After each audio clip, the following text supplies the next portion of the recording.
Olá, bem-vindo de volta ao The Crime Reel.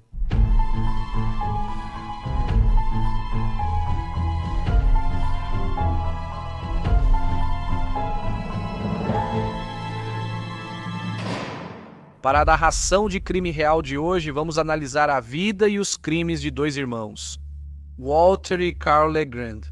Walter e Carl Legrand passaram a noite de 6 de janeiro de 1982 bebendo e usando drogas. Na manhã seguinte, planejaram assaltar um banco.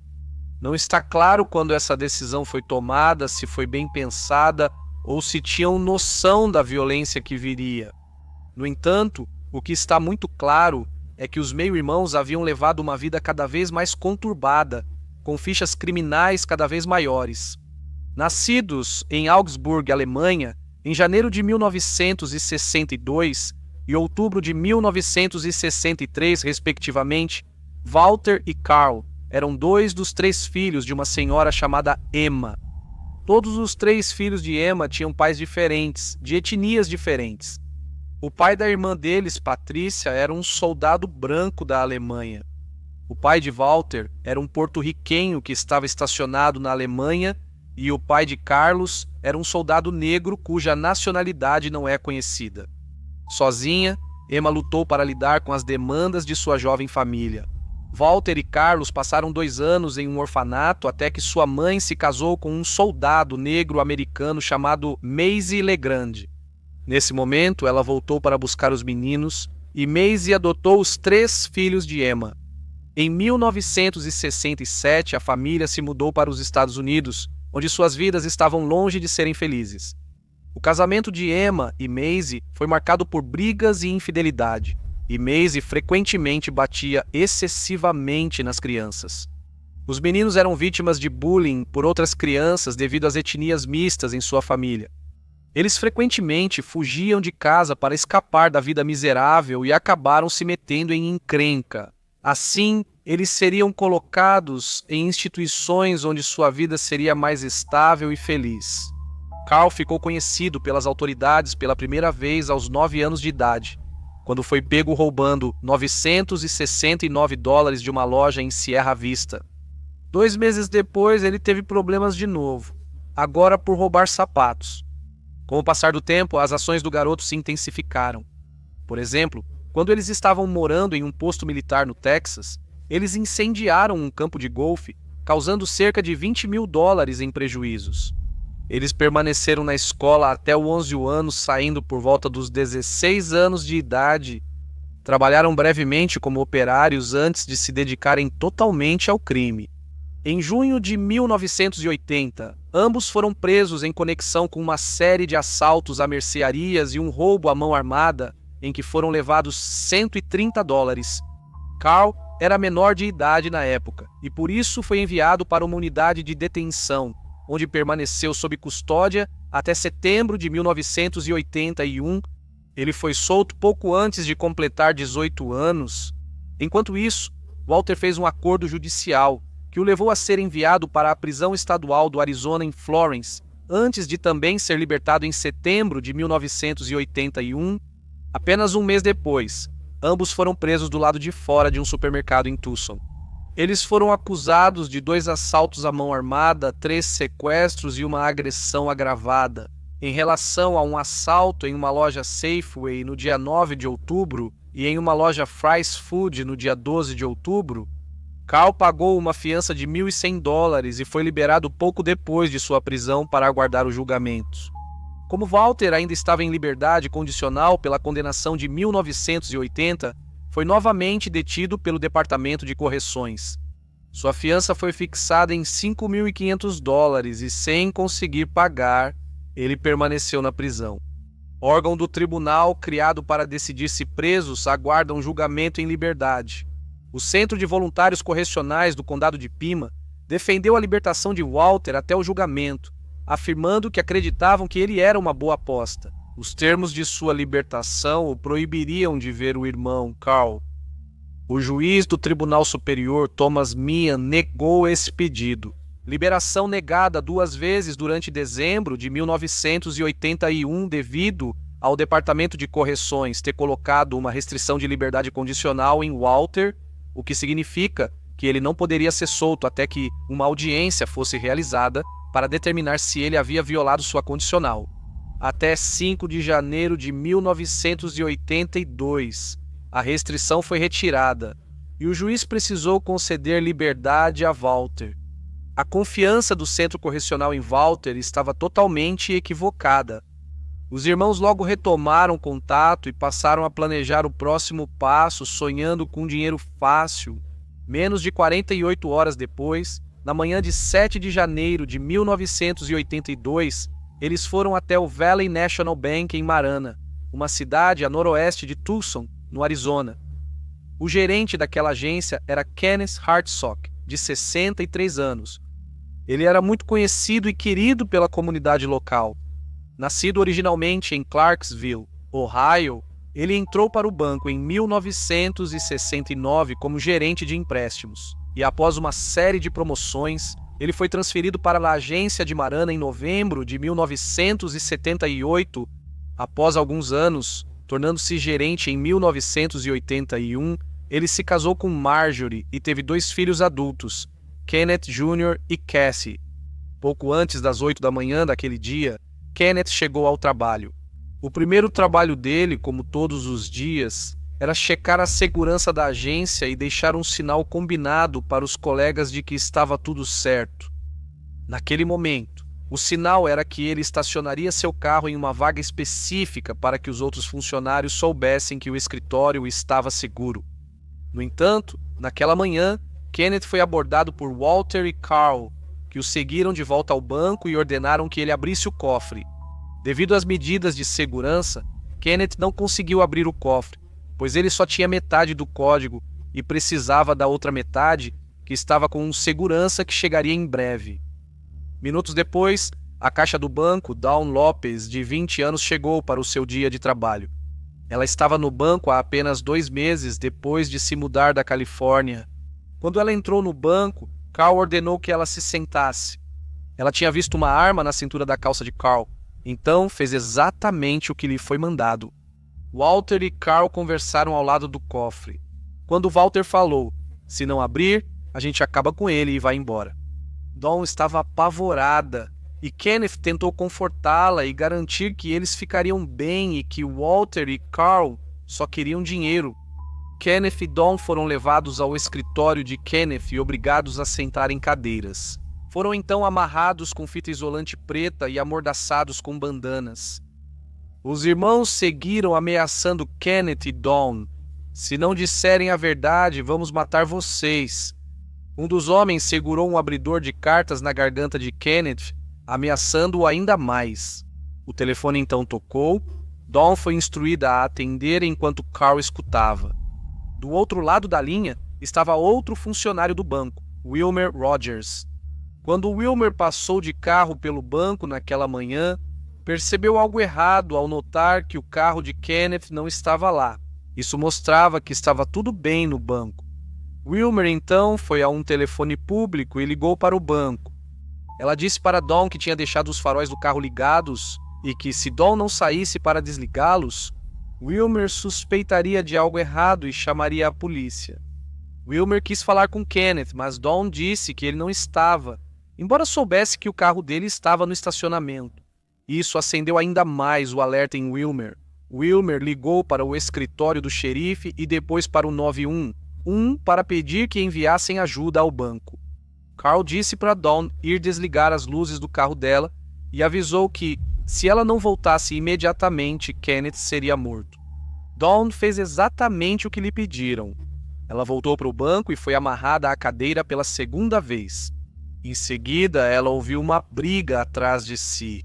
Ela acreditou que os irmãos estavam machucando Kenneth. Então, se levantou, rompeu a fita das mãos e se virou para tentar ajudar.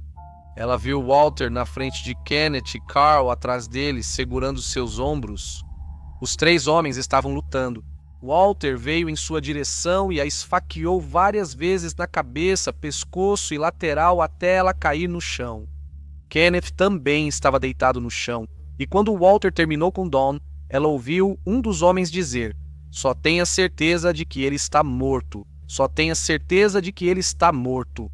Antes de fugirem do prédio, Dawn, após ser esfaqueada 14 vezes, rastejou até o 911. Por favor, mandem ajuda aqui, Banco Nacional do Vale. Por favor, rápido, quem está morto? Dói muito. O operador continuou falando com Dawn para tentar tranquilizá-la e obter o máximo de informações possível até a chegada do socorro. Quando os serviços de emergência chegaram ao banco, eles tiveram que arrombar a porta da frente. Dawn foi levada rapidamente ao hospital universitário há 16 minutos. Kenneth, que havia sido esfaqueado 24 vezes aparentemente com o abridor de cartas, já estava morto quando os serviços de emergência chegaram. Vários dos ferimentos que ele sofreu eram fatais, e não havia chance de sobrevivência para ele. Wilmer havia anotado o número da placa do carro incomum que ela viu no estacionamento, e uma testemunha também identificou o veículo. Era um Plymouth Mercury 1976 bege com teto marrom escuro. O carro logo foi rastreado até Walter e Carl, e eles foram presos sem incidentes no mesmo dia. Ambos foram acusados de assassinato, tentativa de assassinato e roubo à mão armada. A fiança foi fixada em $1 milhão para cada um, impedindo que fossem soltos. Naquela noite, Carl foi levado para o hospital após ficar extremamente agitado e mal depois de sua prisão. 4 horas depois de os irmãos serem acusados, Carl admitiu seu envolvimento no crime. Na sua versão, ele disse ser o único responsável pelos ataques a Kenneth e Dawn, enquanto Walter estava no carro do lado de fora. Porém, o advogado de Carl criticou depois essa confissão, alegando que foi feita enquanto Carl estava hospitalizado e sob a influência de um tranquilizante poderoso, o Thorazina, um medicamento usado para tratar distúrbios psiquiátricos e para contenção química. Por outro lado, o policial afirmou que a confissão foi voluntária e feita antes de qualquer medicamento ser administrado. Dawn passou 3 semanas no hospital e felizmente se recuperou bem. Compreensivelmente, ela não queria mais trabalhar na agência do banco em Marana e estava planejando se mudar da região. Mais tarde, ela se tornaria uma delegada do xerife do condado de Pima, motivada, talvez em parte, pelas experiências daquele dia. O escritório do marechal da cidade de Murana enfrentou fortes críticas pela forma como lidou com o evento e pela rapidez de sua resposta, que mais tarde foi alvo de uma investigação interna. Antes do caso ir a julgamento, os irmãos foram condenados pelos roubos de 1981, o que resultou em várias sentenças para ambos, totalizando 21 anos de prisão para cada um. Após inúmeros atrasos devido às extensas avaliações psiquiátricas de ambos os irmãos e a definição do local do julgamento, ele finalmente começou em fevereiro de 1984. A promotoria tinha muitas evidências, digitais no banco, identificação do veículo por testemunhas e sangue dentro dele. Além disso, 1 mês após o ataque, um menino de 11 anos que brincava nas proximidades encontrou uma maleta trancada em alguns arbustos. Ele estava carregando a maleta pela estrada quando encontrou um casal, a quem contou onde a havia encontrado. O casal entregou a maleta às autoridades, onde foi constatado que a mala pertencia a Kenneth. Ela trazia um abridor de cartas, jaqueta ensanguentada, fita isolante preta, arma de brinquedo, chaves com chaveiro D da Dawn e um rádio escuta da polícia. Também foi constatado que uma faca havia sido usada para causar alguns dos ferimentos de Kenneth. Uma faca de churrasco foi encontrada no local. E embora não pudesse ser definitivamente ligada aos irmãos, era idêntica a uma encontrada no apartamento onde eles haviam ficado na noite anterior ao assassinato. Porém, a prova mais incriminadora veio da própria Dawn. Ela testemunhou de maneira calma e confiante, só chorando quando lhe pediram para identificar uma foto de Kenneth no chão do escritório. A defesa conseguiu que a confissão de Carl fosse considerada inadmissível, pois os investigadores obtiveram a declaração em violação dos seus direitos Miranda. Os dois foram julgados juntos, e a defesa de Walter afirmou que ele estava no carro, do lado de fora do banco, durante os esfaqueamentos. Walter testemunhou que, quando voltou para o banco, pôde ouvir seu irmão fungando e chorando, acrescentando que Carl disse para ele: "Eu só entrei em pânico, não quis fazer isso, ele me chutou." Durante o contra-interrogatório, o advogado de Walter tentou desacreditar a história de Dawn e apontar inconsistências entre as várias declarações dela. Coisas como o fato de ela não estar usando os óculos. Ela só testemunhou a luta por alguns segundos. Mesmo assim, ela nunca vacilou sobre os dois pontos principais. Foi Walter quem a esfaqueou, e ambos os homens estavam presentes quando Kenneth foi morto. Enquanto isso, o advogado de Carl não fez uma declaração de abertura, não apresentou nenhuma testemunha no julgamento e Carl não depôs. Se ele tivesse feito isso, e ao fazê-lo dissesse algo que contradissesse as duas confissões que ele já havia feito às autoridades, o promotor então teria permissão para tocar as gravações das confissões para o júri. O advogado de Carl dedicou a maior parte de sua argumentação final aos princípios da dúvida razoável e da presunção de inocência. Após apenas 1 hora de deliberação, o júri considerou ambos os irmãos culpados de homicídio em primeiro grau e também de tentativa de homicídio em primeiro grau. Eles também declararam vereditos de culpa nas outras acusações de tentativa de assalto à mão armada e 2 acusações de sequestro. O Estado afirmou que buscaria a pena de morte com base no fato de que Walter e Carl atenderam a 4 das 7 circunstâncias agravantes que o juiz deve considerar: condenações criminais anteriores, perigo e risco de morte que representaram para Dawn, o fato de que o crime foi cometido por ganho financeiro e a maneira hedionda e cruel com que o crime foi realizado. No dia 14 de dezembro de 1984, ambos foram condenados à morte na Câmara de Gás. Após mais disputas judiciais, a Suprema Corte do Arizona manteve suas condenações e sentenças de morte em janeiro de 1987 e as execuções estavam previstas para dezembro daquele ano. No entanto, pouco antes da data planejada para a execução, eles receberam uma suspensão da execução que permaneceria em vigor até uma audiência, pedido dos irmãos por novo julgamento, baseado em novas jurisprudências desde a confirmação das sentenças de morte. Isso se estendeu até 1991, quando perderam um recurso na Suprema Corte, que afirmou terem tido julgamento justo e sentença adequada. Mais petições foram apresentadas e, em 1996, seus advogados pediram a um tribunal federal de apelação para permitir que eles recorressem, tanto a câmara de gás quanto a injeção letal, como inconstitucionais. A injeção letal tornou-se o único método de execução no Arizona em 1992, mas os prisioneiros condenados à morte antes dessa data podiam escolher entre a injeção e a câmara de gás. Em 1998, foi informado que seriam executados no início de 1999, após esgotarem todas as apelações.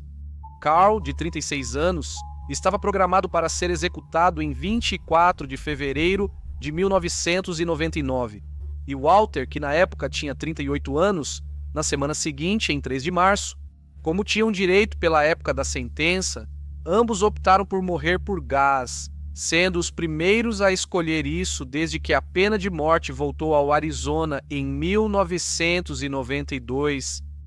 Dizia-se que Walter escolheu a câmara de gás, em parte para sustentar sua afirmação de que esse método de execução é cruel e incomum, e na esperança de conseguir um recurso de última hora, com o argumento de que essa forma mais lenta de morrer é inconstitucionalmente cruel e um castigo incomum. Quase 15 anos depois que suas sentenças de morte foram proferidas, sua última esperança veio da intervenção do governo alemão. Ambos permaneceram cidadãos alemães, país que aboliu totalmente a pena de morte em 1987. A pena de morte foi proibida na Alemanha Ocidental em 1949, depois no Sarre. A proibição passou a valer em toda a Alemanha Ocidental em 1956 e se estendeu ao país quando a Alemanha Oriental aboliu a pena de morte em 1987. Em fevereiro de 1999, autoridades alemãs na esperança de poupar a vida dos irmãos, entraram em contato com o presidente Clinton, a procuradora-geral Janet Reno e a secretária de Estado Madeleine Albright, pedindo clemência. E representantes alemães da Anistia Internacional recorreram ao Tribunal Internacional. O vice-cônsul-geral alemão Jean-Pierre Rolland disse que não se trata de uma questão de culpa, mas sim de oposição à pena de morte. Pela lei de 1984, se as sentenças fossem convertidas em prisão perpétua, os irmãos poderiam pedir liberdade condicional após 25 anos. Eles já tinham cumprido 17. Kenneth Hartsock Jr. disse que sua família achava que a execução deveria prosseguir conforme planejado. Isso não é sobre se esses homens são cidadãos dos Estados Unidos da América ou cidadãos alemães. Eles admitiram que cometeram esse crime. Um júri os considerou culpados e eles foram condenados à morte. O pensamento que não sai da minha cabeça é que isso não se trata da pena de morte. Isso é sobre garantir que os Lagranges não matem o pai de outra pessoa, o marido de outra pessoa. Apesar dos apelos dos oficiais alemães, o Conselho de Clemência votou por 3-1 a favor da realização das execuções. No último minuto, Carl foi autorizado a mudar seu método de execução e, às 19h56 da quarta-feira, 24 de fevereiro de 1999, ele foi executado por injeção letal. Suas últimas palavras foram para a família Hartsock e Dawn Lopes. Sinto muito por isso ter durado tanto e peço desculpas de coração pelo que fiz. Espero que um dia vocês possam encontrar em seus corações a capacidade de me perdoar. Digo isso de coração, desejo e rezo pelo melhor para vocês. Não consigo imaginar sua perda. Quero dizer que eu não tive a intenção de fazer isso. Peço desculpas à minha família pelo que causei e quero que saibam que amo muito vocês. Não tenho animosidade, amargura ou ódio por ninguém, nem pelas pessoas que conduziram esse processo. Pedi perdão e da mesma forma estou disposto a perdoar. Deus abençoe e amo vocês. Após a morte de Walter, os recursos ficaram em seu nome. No dia 3 de março, o Tribunal Mundial realizou uma audiência de 30 minutos, na qual o juiz do Sri Lanka, Christopher Weeramantry, vice-presidente do Tribunal da Organização das Nações Unidas, instou os Estados Unidos a usarem todas as medidas ao seu alcance para impedir a próxima execução. Também afirmou que os Estados Unidos deveriam pagar indenizações não especificadas pela morte de Carl. O Tribunal Mundial, no entanto, não tinha poderes para impor isso. Mais tarde, Walter foi executado na câmara de gás. Ao contrário de seu irmão, ele não mudou o método de execução na esperança de ilustrar o horror da pena de morte.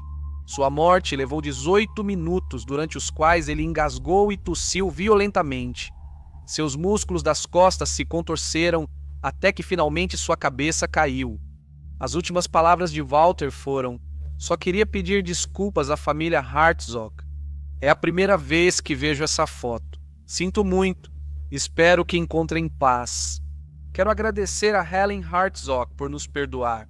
Quero dizer para os filhos dela e para a Dawn Lopes que espero que vocês encontrem paz. A todos meus entes queridos desejo que encontrem paz, especialmente aos presentes hoje. Eu perdoo vocês. Espero que eu também possa ser perdoado na minha próxima vida. É tudo o que tenho a dizer." Em setembro de 1999, a Alemanha apresentou uma queixa ao Tribunal Mundial, acusando os Estados Unidos da América de violações dos direitos humanos por causa das execuções. Em uma audiência em novembro de 2000, marcada pela divisão sobre a pena de morte, o tribunal concluiu que os Estados Unidos da América violaram obrigações com a Alemanha sob as Convenções de Viena, por não notificar sobre o direito de Legrand à comunicação consular, e por não fornecer revisão judicial da condenação e da sentença. Enquanto essa violação causou indignação em alguns, muitos ficaram se perguntando se as pessoas estavam lamentando as mortes erradas. Nessa situação, por favor, clique em curtir e deixe seus comentários abaixo e inscreva-se para ajudar o canal a crescer. Provavelmente não haverá um caso na próxima semana, mas pode haver 1 ou 2 vídeos curtos. Então fique de olho e ative as notificações. Muito obrigado por ouvir o Crime Real. Fique seguro, até logo. Psyu, onde os 2 irmãos nasceram. Augsburgo. Foi fundada pelos romanos em 15 a.C., é uma das cidades mais antigas da Alemanha. Ah, e também o pai de Mozart nasceu perto da Catedral de Augsburgo. Até logo.